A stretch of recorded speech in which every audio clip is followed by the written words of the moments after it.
இன்றைக்கி சினிமாவில் நடிக்கிறதுக்கு வாய்ப்பை தேடி லட்சக்கணக்கான இளைஞர்கள் முயற்சி பண்ணிக்கிட்டு இருக்காங்க, உழைச்சிக்கிட்டு இருக்காங்க. அதில் வாய்ப்பு கிடைச்ச ஒரு சிலரில் எத்தனை பேர் உண்மையான திறமைசாலிகள் அப்படின்னு கேட்டால் அவங்கள விரல் விட்டு எண்ணிடலாம்.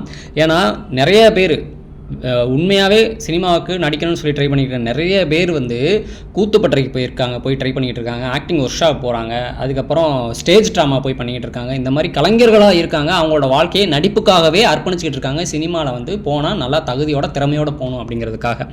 அந்த வகையில் சினிமா ஃபேக்ட்ரி அகாடமியோட இளைஞர்கள் மாணவர்கள் பார்த்திங்கன்னா ஒரு 2 ட்ராமா ரீசெண்டாக சண்டே ஸ்டேஜ் பண்ணியிருந்தாங்க. அதுக்கு நானும் போயிருந்தேன். அதாவது உலக புகழ்பெற்ற 12 Angry Men அப்படிங்கிற ஒரு கதையை நாடகத்தை தழுவி அவங்க அது ஸ்கூலில் ஒரு கிரைம் நடந்துடும். அந்த கிரைமை போலீஸ் விசாரிக்கிற மாதிரி ஒரு 12 பேரை விசாரிக்கிற மாதிரி.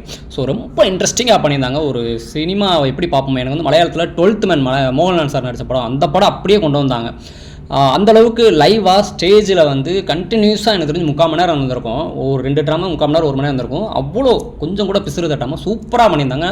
அவங்களாம் பார்க்கும்போது நாமும் சினிமா ட்ரை பண்ணிகிட்டு இருக்கோம் அப்படிங்கிற ஒரு கில்ட் ஃபீலிங் தான் வந்துச்சு. ஏன்னா அந்தளவுக்கு அவங்க நடிப்பு திறமையை வெளிக்காட்டுறாங்க.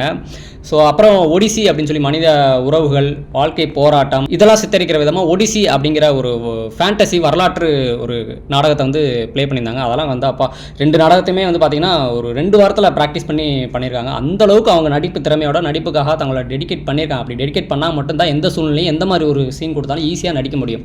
ஸோ இந்த மாதிரியான கலைஞர்கள், உண்மையான திறமையுள்ள கலைஞர்களுக்கு முயற்சி பண்ணுறவங்களுக்கு தான் சினிமாவில் கண்டிப்பான முறையில் முதல்ல வாய்ப்பு கிடைக்கணும். ஏன்னா இன்றைக்கி நிறையா டேரக்டர்ஸ் அவங்களோட ப்ரொமோஷனுக்காக யூடியூபர்ஸு எங்களை மாதிரி இன்ஸ்டா இன்ஃப்ளூயன்சர் இவங்களை கூப்பிட்டு வச்சு நடிக்க வச்சுருக்காங்க அவங்களோட ப்ரொமோஷனுக்காக. பட் உண்மையிலேயே சினிமாக்காக நீங்கள் ஒரு நல்ல ஆர்டிஸ்ட்டை கொண்டு வரணும் அப்படின்னு நினைக்கிறீங்கன்னா, வாய்ப்பு கொடுக்கணும்னு நினைக்கிறீங்கன்னா, தயவுசெய்து கூத்துப்பட்டுற போங்க, இந்த மாதிரி ஸ்டேஜ் ட்ராமா பண்ணுறவங்க போங்க, ஆக்டிங் ஒர்க் ஷாப் போங்க.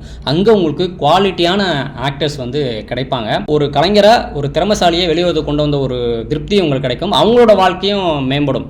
ஸோ அதனால் இந்த மாதிரியான நடிப்புக்குன்னு சொல்லி தங்களை அர்ப்பணித்து ஒர்க் பண்ணிக்கிட்டு இருக்கிறவங்களுக்கு ஃப்யூச்சரில் வாய்ப்பு கிடையாது. ஏன்னா நான் அங்கே முன்னாடியே சொன்னேன், நான் ஸ்டேஜ் ட்ராமா முடிஞ்சதுக்கப்புறம் அவங்கள்ட்ட பேசினேன். ஸோ உங்களில் யாராவது ஒருத்தர், உங்கள் எல்லாருக்குமே நல்ல வாய்ப்பு கிடைக்கணும். உங்களில் யாராவது ஒருத்தர் வாய்ப்பு கிடச்சி நல்ல நிலைமைக்கு வந்துட்டாங்கன்னா அது நான் ஜெயிச்ச மாதிரி, எனக்கு அந்த வாய்ப்பு கிடைச்ச மாதிரின்னு சொல்லி சந்தோஷப்படுவேன்னு சொல்லி அவங்கள்ட்ட சொன்னேன். ஸோ அந்தளவுக்கு அவங்க பெர்ஃபார்ம் பண்ணியிருந்தாங்க. எனக்கு ஸ்டேஜ் ட்ராமானா ரொம்ப பிடிக்கும்.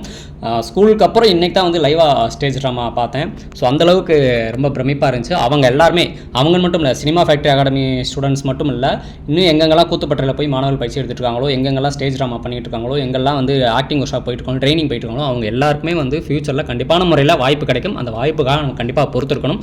எல்லாருக்கும் என்னுடைய வாழ்த்துக்கள்.